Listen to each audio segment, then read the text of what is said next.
Hi friends, welcome to Satya online IAS academy. నేను Bhikshapathi, GK current affairs ఫ్యాకల్టీగా పనిచేస్తున్నాను. So మనకి రానున్నటువంటి పోటీ పరీక్షలను దృష్టిలో పెట్టుకొని సత్య ఆన్లైన్ ఐఏఎస్ అకాడమీ నెలల వారీగా కరెంట్ అఫైర్స్ని ఒక సెగ్మెంట్స్గా ఎగ్జామ్ ఓరియంటెడ్గా అందిస్తుంది.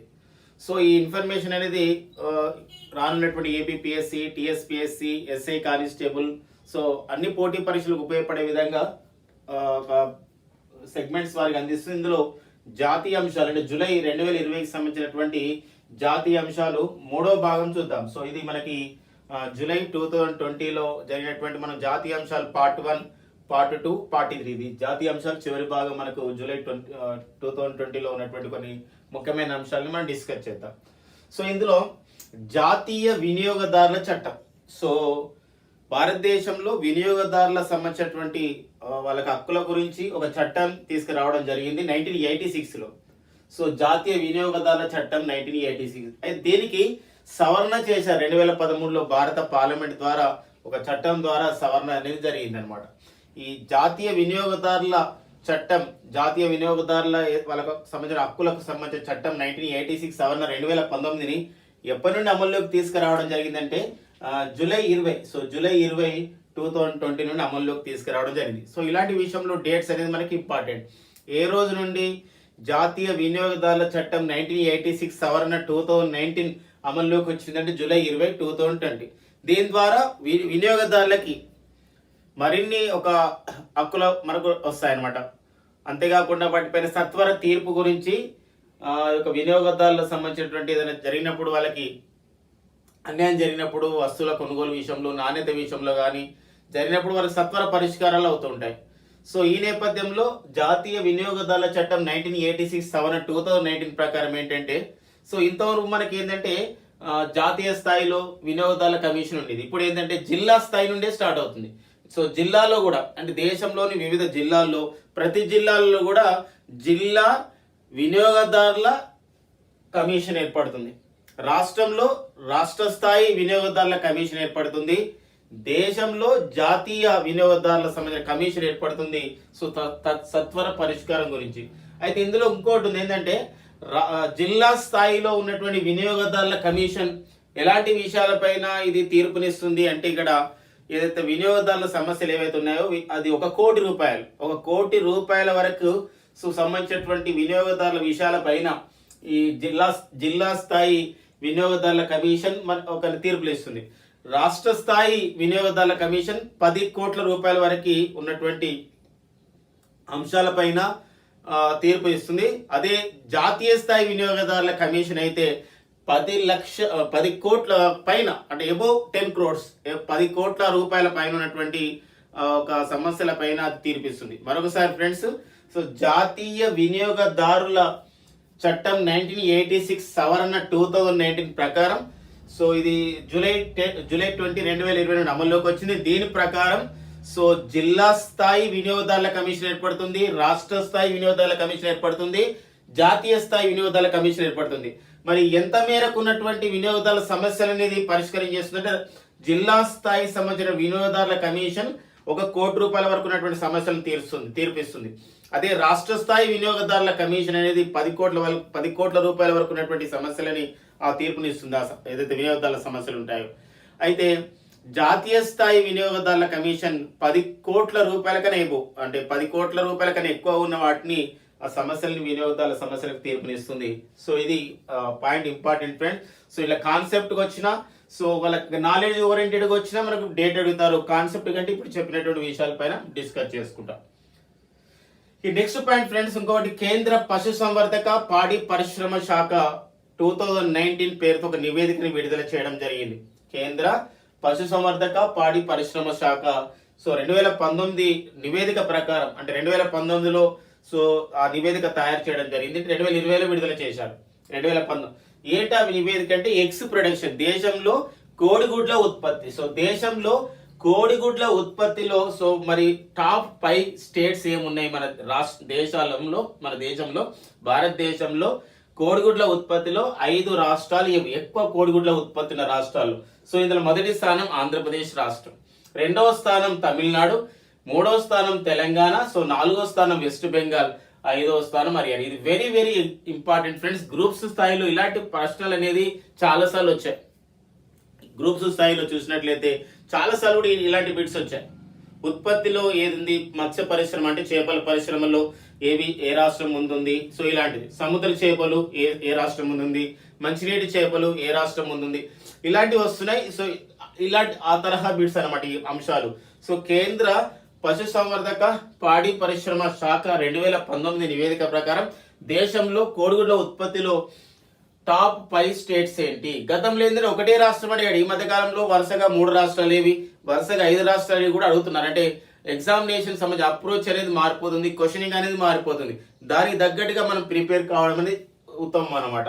సో ఇందులో top 5 states in so eggs production India అంటే ఇక్కడ ఆంధ్రప్రదేశ్ మొదటి స్థానం, తమిళనాడు 2వ స్థానం, తెలంగాణ 3వ స్థానం, వెస్ట్ బెంగాల్ పశ్చిమ బెంగాల్ 4వ స్థానం, హర్యానా 5వ స్థానంలో ఉంది. ఇక మరొకటి ఫ్రెండ్స్, మనకి ఇక్కడ జాతీయ నమూనా సర్వే అంటే 2016, 2018 జాతీయ నమూనా సర్వే చేసిన రిపోర్ట్ ని 2020లో విడుదల చేశారు.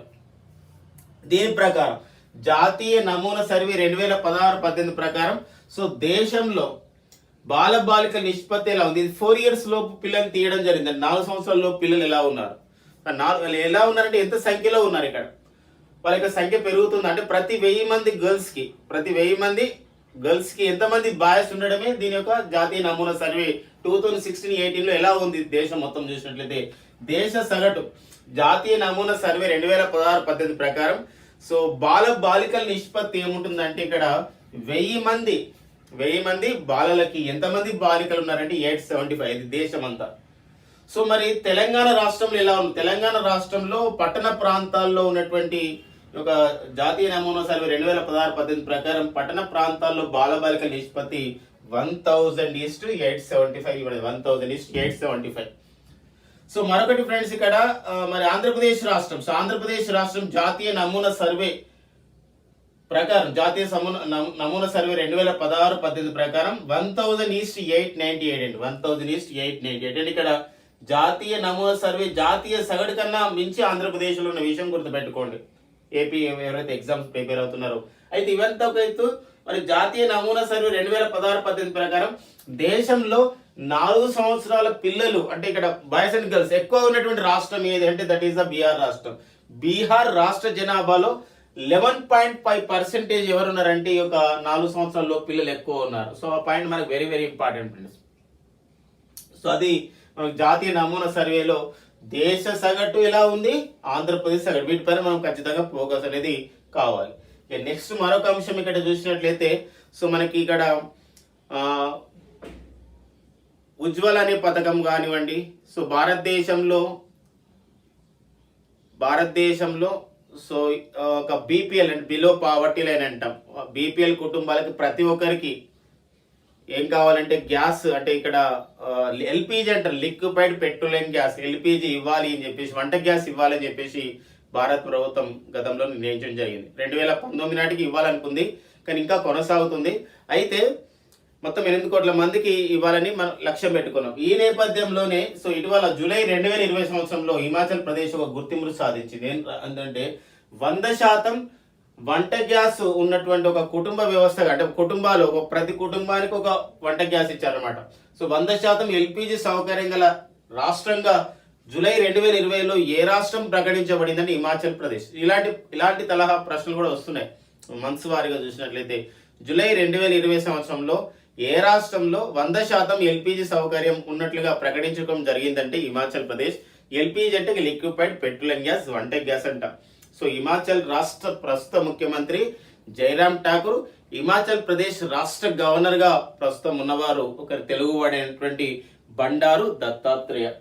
నెక్స్ట్ పాయింట్ ఫ్రెండ్స్, ఇక్కడ ఎస్ఆర్ఎస్ అని చెప్పేసి అంటాం. ఎస్ఆర్ఎస్ అంటే ఇక్కడ శాంపుల్ రిజిస్ట్రేషన్ సిస్టమ్ అంట. శాంపుల్ రిజిస్ట్రేషన్ సిస్టమ్ ఒక సర్వే చేస్తుంది అనమాట 2016-18. అంటే ఇది యాస్టీజ్ గా సర్వే అంటే ఇక్కడ ఏంటంటే ఒక సిస్టమ్, ఒక పద్ధతి ద్వారా జరుగుతుంది కాబట్టి మనకి ఇక్కడ సో ఎలా జరుగుతుంది ఒక పద్ధతి ప్రకారం అంటే ఇక్కడ ఆసుపత్రులు, తర్వాత ఇక సంబంధించిన ఆశా కార్యకర్తలు, ఒక ఆరోగ్య సంబంధించినటువంటి శాఖ డాటాను తీసుకునేది ఏం చేస్తుందంటే ఒక సిస్టమ్ గా ఒక పద్ధతిలా సర్వే చేస్తుంది.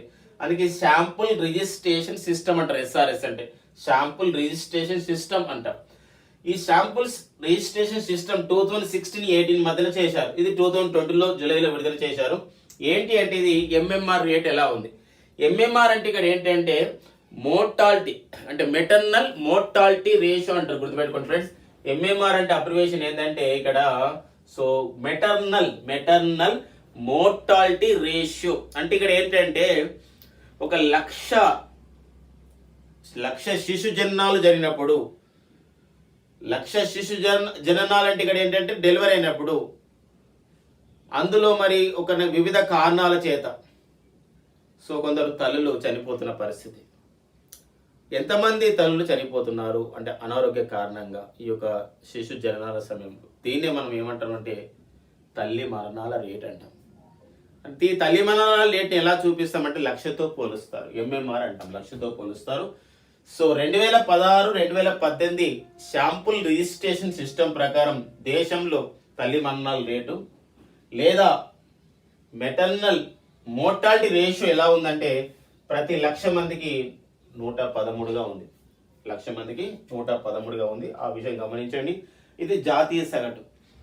కానీ భారతదేశంలో ఒక రాష్ట్రం జాతీయ సగటును మించి ఎంఎంఆర్ ఉంది. దట్ ఈస్ కాల్డ్ ఇక్కడ ఏంటంటే పంజాబ్ రాష్ట్రం 129 ఉంది. ఆ పాయింట్ గమనించండి. ఎస్ఆర్ఎస్ 2016-18 ప్రకారం ఎంఎంఆర్ రేటు జాతీయ సగటును మించిన రాష్ట్రం ఏదంటే that is the Punjab 129.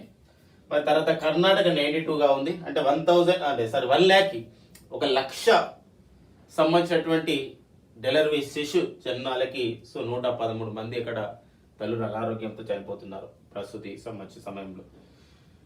Karnataka 92 ఉంది. ఆంధ్రప్రదేశ్ 65 అంటే 1,00,000 అండి, ఇదంతా కూడా 1,00,000.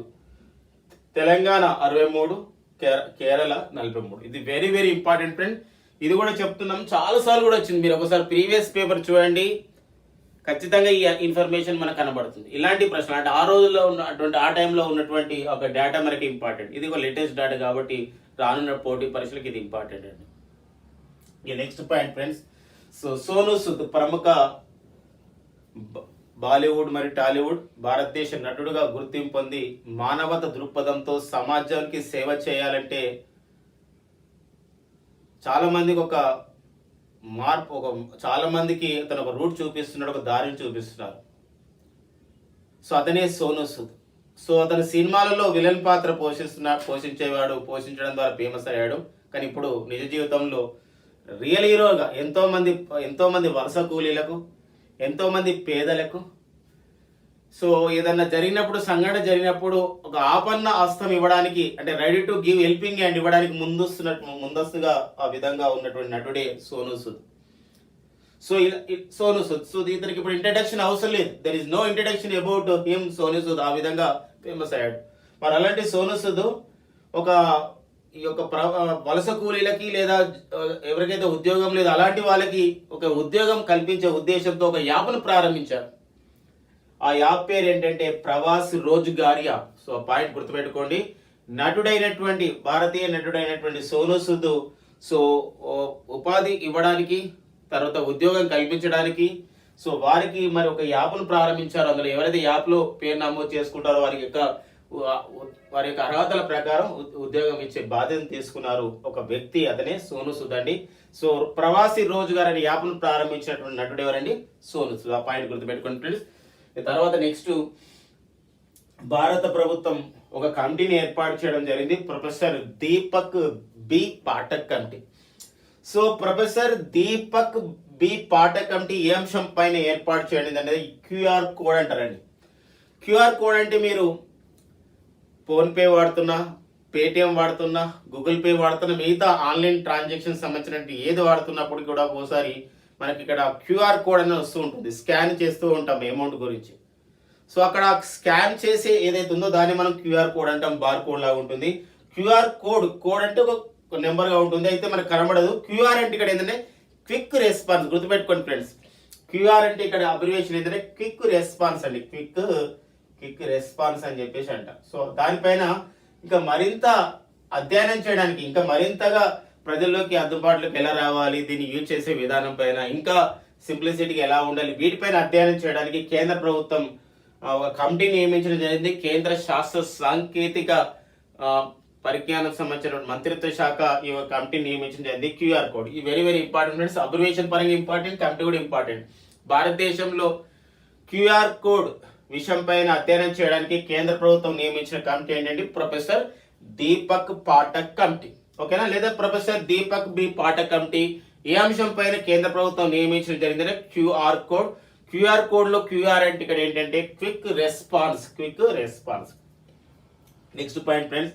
సో ఈ సంవత్సరం ఫిబ్రవరి 2020 సంవత్సరంలో భారత సుప్రీంకోర్టు ఒక అద్భుతమైన తీర్పు ఇవ్వడం జరిగింది. ఏంటా తీర్పు అంటే భారతదేశ సైన్యంలో 1992 సంవత్సరం నుంచి షార్ట్ ఉమెన్ సర్వీస్ అంటాం. షార్ట్ ఉమెన్ సర్వీస్ అంటే ఇక్కడ భారత సైన్యంలో మహిళలు పనిచేసడానికి ఒక షార్ట్ ఉమెన్ సర్వీస్ ని ఏర్పాటు చేయడం జరిగింది. సో అంటే షార్ట్ సర్వీస్ ఉమెన్ ఎంట్రీ కూడా అని పిలుస్తాం దీన్ని.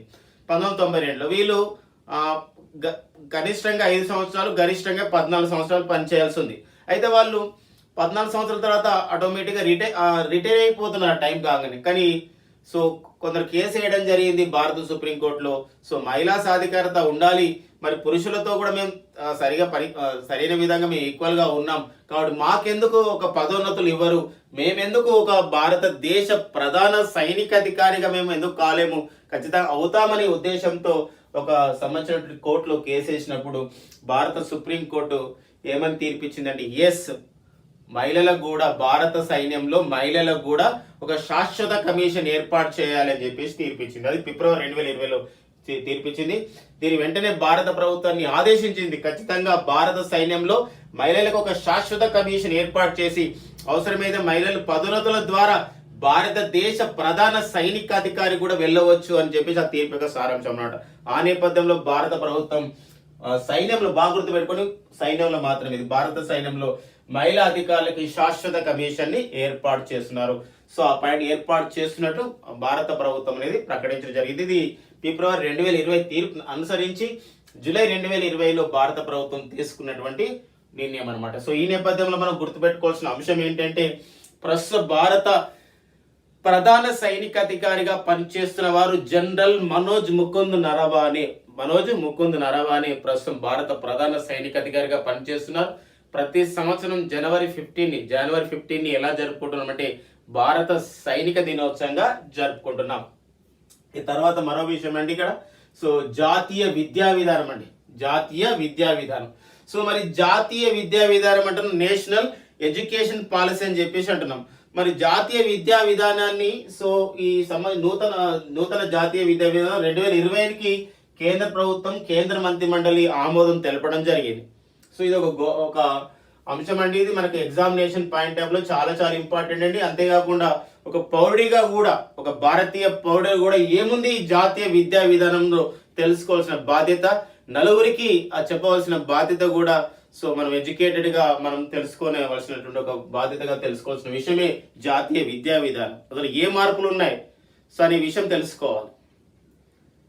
సో ఈ యొక్క జాతీయ విద్యా విధానం పైన మరింత సమాచారం గురించి సత్యాన్ అనే ఐఏఎస్ అకాడమీ సంబంధించినటువంటి మన ఏదైతే మీరు ఇప్పుడు వింటున్నారో యూట్యూబ్ ఛానల్లో మన సత్య సార్ కానీ ఇంకా సార్ వారు కానీ చేశారు. దాని ఇంకా మరింత చేస్తున్నాం. కరెంట్ అఫైర్స్ పాయింట్ ఆఫ్ లో ఎలాంటి విషయం ఇప్పుడు నేర్చుకుంటున్నాం. సో జాతీయ విద్యా విధానం 2020ని ఆమోదించింది ఎప్పుడు, ఒక ఫ్యాక్ట్ ఓరియంటెడ్ చెప్పాలంటే ఎప్పుడు ఇది ఆమోదించడం జరిగింది కేంద్ర మంత్రి మండలి అంటే జూలై 29న చేశారు. జూలై 29 2020 జాతీయ విద్యా విధానాన్ని 2020 ఆమోదించడం జరిగింది కేంద్ర మంత్రి మండలి. అల్లిసార్ డేట్స్ ఇంపార్టెంట్ కాదండి, కానీ ఆమోదించడం ఎందుకోసం గొప్ప మార్పుకి గొప్ప రీఫార్మ్స్ కి విధంగా అక్కడ ఏమవుతుందంటే శ్రీకారం చుట్టారు కాబట్టి ఆ డేట్ ఇంపార్టెంట్. లైక్ దట్ ఇక్కడ వినియోగదారుల చట్టం ఎట్లయితే జూలై 20 ఇట్లా డేట్ చెప్పుకుంటున్నాము. జాతీయ విద్యా విధానం 2020ని కేంద్ర మంత్రి మండలి ఏ రోజు ఆమోదించిందంటే దట్ ఈస్ జూలై 29, 2020ని ఆమోదించింది భారత ప్రధాని నరేంద్ర మోడీ నేతృత్వంలోని కేంద్ర మంత్రి మండలి. సో జాతీయ విద్యా విధానం 2020 ప్రకారం సో ఏమైంది, ఏ రకమైనటువంటి విద్యా విధానం తీసుకొచ్చినాం, ఎన్ని అంశాల్లో ఒక మార్పులు రాబోతున్నాయంటే ప్రాథమిక ఉన్నత విద్యలో, ప్రాథమిక అంటే పూర్వ ప్రాథమిక ఉన్నత విద్యలో ఒక 27 అంశాల్లో మార్పులు తీసుకురాబోతున్నారు. గుర్తుపెట్టుకోండి ఫ్రెండ్స్, 27 పాయింట్స్ అన్న 22 అంశాలను తీసుకురాబోతున్నారు. సో మరి జాతీయ విద్యా విధానం సో 1986 మనం నాటి ఒక విద్యా విధానం స్థానంలో నూతనంగా ప్రవేశం చేయబోతుంది. సో అంటే 34 సంవత్సరాల కింద విద్యా విధానం 1986 విద్యా విధానాన్ని మనం వాడుతున్నాం. 10+2+3గా పిలుస్తున్నాం ఈ విద్యా విధానాన్ని. 10th class, intermediate, degree 3 years అంటే ఇక్కడ డిగ్రీ, ఒకసారి మనం బీటెక్ అంటే 4 ఇయర్స్ అలా అవుతుంది. సో ఇది 10+2+3గా పిలుస్తున్నాం. ఇప్పుడు దీని స్థానంలో ఈ ఒక 1986 జాతీయ విద్యా విధానం, దీని స్థానంలో జాతీయ విద్యా విధానం 2020లో భాగంగా సో మనకి ఏమవుతుందంటే 5+3+3+4 అండి. చూడండి 5+3+3+4 అనే విద్యా విధానం వస్తుంది. సో 3వ వయసులోని ఒక విద్యార్థి తనకు 3 ఇయర్స్ ఉన్నప్పుడు, 3 సంవత్సరాల వయసు ఉన్నప్పుడు విద్యా వ్యవస్థలో ప్రవేశించి సో ఇలా మనకి ఇంటర్మీడియట్, సెకండరీ వరకు అంటే 12th స్టాండర్డ్ వరకు ఉంటారు. సో ఇక్కడ క్లాసెస్ అనకుండా నూతన జాతీయ విద్యా విధానం 2020 ప్రకారం తరగతులని ఇక్కడ క్లాసెస్ అనకుండా 3rd క్లాస్, 4th క్లాస్ అనకుండా 3rd grade, 4th grade, 5th grade గా పిలుస్తున్నట్లు కూడా మనకి ఇక్కడ విద్యా విధానంలో ఇచ్చారు. మరి జాతీయ విద్యా విధానం ప్రాథమిక విద్య, ఉన్నత విద్యలో మార్పులు అనేది శ్రీకారం చుట్టడం జరిగింది. మరి ఇది 1986 నాటి అప్పటి జాతీయ విద్యా విధానం స్థానంలో వచ్చింది. అయితే మరి దీని ప్రకారం ఏంటంటే కేంద్ర మానవ వనరుల అభివృద్ధి శాఖ పేరు, ministry of the human resource development పేరు ఎలా కాబోతుందంటే విద్యాశాఖగా పేరు మారుస్తున్నట్లు ప్రకటించడం జరిగింది. అయితే ఈ నేపథ్యంలో మరో 2 అంశాలు గుర్తుపెట్టుకోవాలి ఫ్రెండ్. జాతీయ విద్యా విధానం 2020 కూర్పులో దానికి సంబంధించిన డ్రాఫ్ట్ లో భాగస్వామి ఎవరు? సో దేశంలో ఉన్నటువంటి చాలా గ్రామ పంచాయతీల నుండి స్వీకరణ, అంటే గ్రామ పంచాయతీల నుండి, బ్లాక్ లెవెల్ నుండి, తర్వాత డిస్టిక్ నుండి చాలా సంబంధించినటువంటి వ్యక్తుల నుండి కన్సల్టేషన్ చేశారు. కానీ ఇందులో 2 కమిటీస్ వచ్చాయి. ఒకటి ఏంటంటే టిఎస్ఆర్ సుబ్రహ్మణ్యం కమిటీ 2016 సంవత్సరంలో సో నూతన జాతీయ విద్యా విధానం తయారు చేయడంలో ఏర్పాటు చేసిన మొదటి committee TSR Subrahmanyam committee. TSR Subrahmanyam కమిటీలో కొన్ని మార్పులు, కొన్ని ఇన్పుట్స్ అని కొన్ని ఇంకా వాటిని యాడ్ చేసి దానిపైన మరింత లోతైనటువంటి ఒక రివ్యూ గురించి, పరిశీలన గురించి మరో కమిటీని ఏర్పాటు చేయడం జరిగింది. ఇస్రో మాజీ చైర్మన్, భారత అంతరిక్ష పరిశోధన సంస్థ మాజీ చైర్మన్ అయినటువంటి so doctor Krishnaswamy Kasturirangan, doctor K Kasturirangan committee. So అది 2019లో రిపోర్ట్ ఇవ్వడం జరిగింది అనమాట. అంటే బిట్స్ ఇలా ఉంటాయంటే జాతీయ విద్యా విధానం ముసాయిదాను తయారు చేసిన టిఎస్ఆర్ సుబ్రహ్మణ్యం కమిటీ. ఆ ముసాయిదా పైన మళ్ళీ అధ్యయనం చేసి 2019లో కేంద్ర ప్రభుత్వానికి నివేదిక సమర్పించిన కమిటీ ఏదంటే that is the doctor K Kasturirangan committee అనమాట. ఆ పాయింట్స్ మనకి ఇంపార్టెంట్ ఫ్రెండ్స్. ఈ నేపథ్యంలో ప్రస్తుత విద్యాశాఖ, దీని మనకు మానవ వనరుల శాఖ పేరు విద్యాశాఖగా మారిపోతుంది. దీనికి ప్రజెంట్ ఎవరున్నారు? మంత్రిగా ఉన్నారని రమేష్ పోఖ్రియాల్ నిశాంక్ ఉన్నారు. సో ఈ పాయింట్స్ గుర్తుపెట్టుకోండి ఫ్రెండ్స్. ఇక నెక్స్ట్ మరో అంశం. సో కోవిడ్-19 మహమ్మారి కారణంగా సో ఇక్కడ ఉద్యోగాలు కోల్పోతున్న పరిస్థితి అనేది కనబడుతుంది. సో ఈ నేపథ్యంలోనే ఢిల్లీ సీఎం అరవింద్ కేజ్రీవాల్ ఒక కార్యక్రమాన్ని, ఒక వెబ్సైట్ ప్రారంభించాడు. సో ఢిల్లీలో మరి ఎవరైతే ఒక ఎంప్లాయర్స్ ఉన్నారో అంటే ఇక్కడ ఏంటంటే ఎంప్లాయ్ అంటే ఇక్కడ ఏంటంటే జాబ్ కావాలనుకునేవారు, ఎంప్లాయర్స్ అంటే ఒక ఉద్యోగాలు ఇచ్చేవారు అంటే యజమాని ఉద్యోగాలు. సో ఇలాంటి రోజ్గార్ బజార్ అనే వెబ్సైట్ ప్రారంభించడం జరిగింది. రోజ్గార్ బజార్ అంటే దీనిలో మనకి సో ఉపాధి కావాల్సిన వాళ్ళు అందులో వెబ్ పోర్టల్లో, వెబ్సైట్లో నమోదు చేసుకుంటారు. ఎవరికైతే వాళ్ళు పనికి కావాలో లేదా జాబ్ ఆ విధంగా మా దగ్గర పనిచేయడానికి ఉన్నారో, ఎవరైతే ఎంప్లాయర్స్ ఉన్నారో వాళ్ళు ఆ యొక్క ఉద్యోగాలు ఇచ్చేవారు. ఆ సమాచారం తీసుకొని వాళ్ళకు ఉద్యోగాలు ఇచ్చే ఒక కార్యక్రమమే రోజ్గార్ బజార్. మరొకసారి గమనించండి, ఇక్కడ ప్రవాసి రోజ్గార్ అంటే సోను సూద్ ప్రారంభించినటువంటి ఒక వెబ్ పోర్టల్ ఉద్యోగాల గురించి, ఉపాధి గురించి. రోజ్గార్ బజార్ అనేది ఢిల్లీ సీఎం అరవింద్ కేజ్రీవాల్ ఈ వెబ్సైట్ ప్రారంభించడం జరిగింది. మరొక point friends, green agriculture project. America దేశానికి చెందినటువంటి గ్రీన్ ఎన్విరాన్మెంట్ ఫెసిలిటీ అనే ఒక స్వచ్ఛంద సంస్థ సపోర్ట్తో, మద్దతుతో ప్రారంభించినటువంటి భారతదేశంలో కార్యక్రమే green agriculture project. Green agriculture project లో దేశంలో వివిధ ప్రాంతాల్లో అంటే సెలెక్ట్ చేయబడేటువంటి కొన్ని ప్రాంతాలు ఒక పైలట్ ప్రాజెక్ట్ గా ప్రారంభించబడి అంతర్జాతీయ నమూనాకి, అంతర్జాతీయ మార్కెట్ స్థాయికి పంటలు పండించడం, అంతర్జాతీయ మార్కెట్ ఏర్పాటు చేసుకోవడం మన పంటలకి, అంతేకాకుండా దిగుబడి విషయంలో అంతర్జాతీయ సంబంధించిన నమూనాలను వాడి ఇక్కడ ఏంటంటే పంటను పండించడం దీనికి ప్రధానమైన ఉద్దేశం. పర్యావరణాన్ని కాపాడుకోవడం ఉద్దేశం. ఎందుకోసం అంటే రసాయనిక ఎరువుల వాడకం కాకుండా సో ఇక్కడ అలా చేయడం దీని యొక్క ఉద్దేశం. సో ఇలా ఇది ప్రయోగాత్మకంగా ఒక పైలట్ ప్రాజెక్ట్ గా గ్రీన్ అగ్రికల్చర్ ప్రాజెక్ట్ ని తొలిసారిగా ఈ యొక్క అమెరికా దేశానికి చెందినటువంటి గ్లోబల్ ఎన్విరాన్మెంట్ ఫెసిలిటీ సంస్థ మిజోరం రాష్ట్రంలో ప్రారంభించింది. ఈ యొక్క పైలట్ ప్రాజెక్ట్ ద్వారా మిజోరం తర్వాత నెక్స్ట్ మనకి మధ్యప్రదేశ్ రాష్ట్రం, ఒడిశా రాష్ట్రం, రాజస్థాన్, కర్ణాటక రాష్ట్రంలో అమలు కాబోతుంది. ఇది very very important friends. Current economic point of లో కానీ అగ్రికల్చర్ నేపథ్యంలో కానీ చాలా ఇంపార్టెంట్. గ్రీన్ అగ్రికల్చర్ ప్రాజెక్ట్ ని తొలిసారిగా ఏ రాష్ట్రంలో ప్రారంభించారు? మిజోరం. మరి గ్రీన్ అగ్రికల్చర్ ప్రాజెక్ట్ లో భాగంగా గ్లోబల్ ఎన్విరాన్మెంట్ ఫెసిలిటీ అనే అమెరికా దేశ సంస్థ ఎన్ని రాష్ట్రాల్లో ఇది పైలట్ ప్రాజెక్ట్ గా దీన్ని ప్రారంభిస్తుందంటే దట్ ఈస్ ద 5 రాష్ట్రాలండి. Mizoram, Madhya Pradesh, Odisha, Rajasthan, Karnataka. So point important friend. Next point Haryana state. So Haryana రాష్ట్ర ముఖ్యమంత్రి మనోహర్ లాల్ ఖట్టర్.